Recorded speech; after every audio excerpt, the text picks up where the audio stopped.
A Viking warrior lies dying on a battlefield in 9th century Northumbria, his stomach opened by an axe, and according to the saga writers who recorded stories like his centuries later, he is laughing. Not screaming, not begging, laughing. For over 1,000 years, that image has haunted historians, psychologists, and ordinary people alike. Why would a human being, facing the most terrifying moment any person can face, respond with joy instead of fear? Was it madness? Was it a performance? Or did these warriors know something about death that the modern mind has completely forgotten?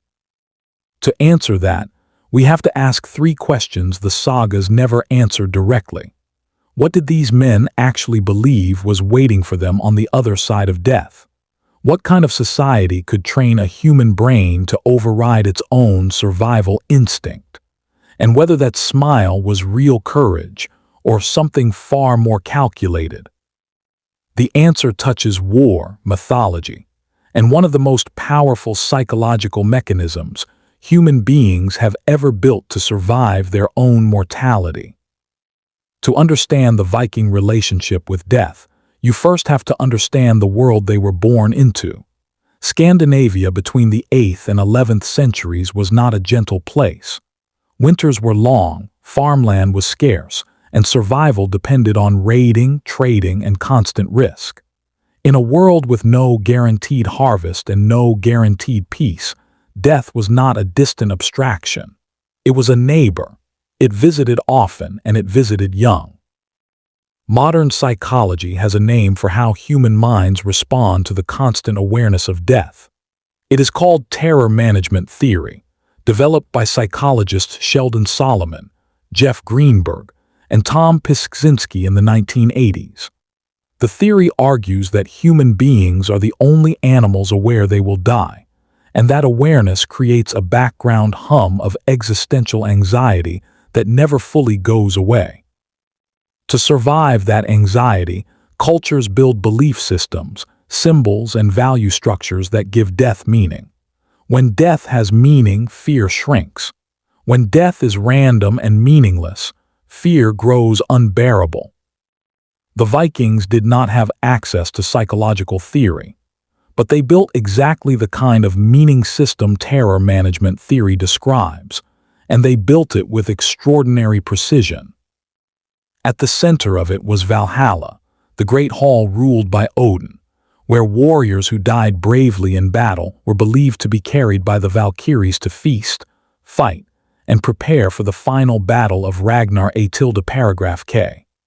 This is Norse mythology, not verified historical fact, and it is important to separate the two clearly. There is no archaeological proof that Vikings literally believed every detail of these myths the way a modern reader interprets scripture. Scholars debate how literally these beliefs were held, how widespread they were across different regions and time periods, and how much of what survives in later texts like the Prose Edda was shaped by Christian writers recording pagan traditions after the fact. What we can say with more confidence is that a warrior culture existed around these beliefs, and that dying in battle carried enormous symbolic weight in that culture, whatever its theological details. That symbolic weight is where the psychology becomes fascinating. If a young man in 9th century Scandinavia grew up hearing again and again that a violent death in combat was not an ending but an entrance into eternal glory, his brain would not process battle the same way a modern soldier's brain does. Fear is not a fixed, universal reaction. Fear is shaped by expectation. A person who believes pain leads to catastrophe will panic. A person who believes the same pain leads to reward will often stay calm, even smile. This is not unique to Vikings. Modern research on pain perception shows that meaning changes how intensely pain is experienced and how a person behaves while enduring it. Give the exact same physical stimulus to two people. Tell one it is meaningless suffering and the other that it is the price of something sacred, and their reported experience of pain changes measurably. Now place that mechanism inside a warrior society, reinforced from childhood by poetry, songs, and public memory, and you get something extraordinarily powerful. A mind trained not to fear death, but to fear something else entirely. Something far more dangerous to a Viking than dying. Being forgotten. Old Norse poetry, particularly the wisdom poem known as the Hávamál, repeatedly emphasizes that wealth fades, family dies, and even the gods are not eternal, but that a person's reputation and the memory others carry of them can outlast everything else. This idea appears across Norse literature in different forms and is widely discussed by historians as a central value of the culture.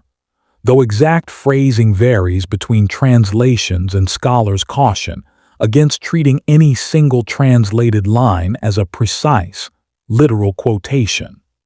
The core idea, however, is well documented. In a society built on oral memory rather than personal records, your name, your courage, and the story people told about you after you died were, in a very real sense, the closest thing to immortality available. This reframes everything. A Viking warrior walking toward likely death was not simply facing an ending. He was facing the one moment where his entire life's reputation would be judged, permanently, by the people who survived him. Die with fear on your face, and that fear becomes the story told about you forever. Die smiling, and that smile becomes legend. This is where dark psychology enters the picture, because that smile was not only spiritual belief, it was also social performance, and Vikings understood performance extremely well. Shame and honor cultures, which anthropologists have studied extensively across many warrior societies from ancient Sparta to feudal Japan, operate on a simple but brutal logic. Your worth is not decided privately. It is decided publicly, constantly, by the people watching you. In such cultures, showing fear is not just an emotional failure. It is a social catastrophe with real consequences for your family's standing, your children's marriage prospects, and your community's respect. Under that pressure, a calm or even joyful face in the presence of death becomes a survival strategy in its own right, not for the body, but for the family name that outlives it. This does not mean every smile recorded in saga literature was staged. Some of it likely reflects genuine belief. Some of it likely reflects intense social conditioning that made composure feel automatic rather than performed. The way a modern soldier trained for years might respond to danger with practiced calm rather than conscious bravery. And some of it, we have to admit honestly, may reflect the storytelling instincts of saga writers working generations later, shaping historical or legendary figures into symbols of the ideal Norse death, because that is what their audience wanted to hear. The most famous example of this is the legendary figure Ragnar Lothbrok, said in later saga tradition to have laughed while dying in a pit of snakes, reciting a death song about his past glories.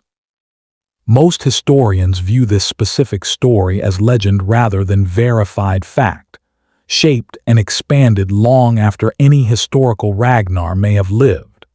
The story endures not because it is proven, but because it captures something the culture deeply wanted to believe about itself. And that raises the deepest psychological question of all. Why did an entire civilization want to believe that death could be smiled at? Because a culture that removes the fear of death removes the single greatest obstacle to human cooperation, sacrifice, and expansion. Fear of death makes people cautious, self-protective, hesitant to take risks for the group. A society that can convince its young men that death in service of the community is not loss, but honor gains an enormous advantage in raiding, defending territory, and holding power. This is not unique to Vikings. Historians and behavioral scientists have observed similar death reframing systems in numerous warrior cultures throughout history, precisely because it is one of the most effective psychological tools any group has ever discovered for turning individual mortality into collective strength. Seen this way, the Viking smile in the face of death was never really about the individual warrior at all. It was a product engineered, generation after generation, by mythology, poetry, shame, and reputation, to serve the survival of the group. The individual mind was trained to find peace, or at least composure, in a moment that should have been pure terror because the culture needed him to. This is the final, complete answer to the mystery we opened with. The smile was not madness. It was not simple bravery either. It was the visible result of an entire psychological architecture, built from belief in an afterlife of honor, obsession with lasting reputation, brutal social shame if fear was shown, and generations of storytelling that rewarded composure and punished visible fear, all working together inside a single human mind in its final moments. We will likely never know, with historical certainty, whether every warrior who died smiling truly felt no fear, or whether some part of that fear was simply hidden beneath training, belief, and the desperate hope of being remembered well. What we do know is that the Vikings understood something modern psychology has only recently put into scientific language. Death is not just a biological event. It is a story. And whoever controls the meaning of that story controls how much a person fears the ending. Perhaps that is the real reason this image has survived for over 1,000 years, carried through sagas, translated across centuries, and still capable of stopping a modern viewer mid-scroll. Not because it shows how Vikings died, but because it forces a much more uncomfortable question about the people watching it now. If belief and meaning could calm the fear of death that completely in the 9th century, what does it say about the beliefs we are living by today, and whether they could ever do the same for us?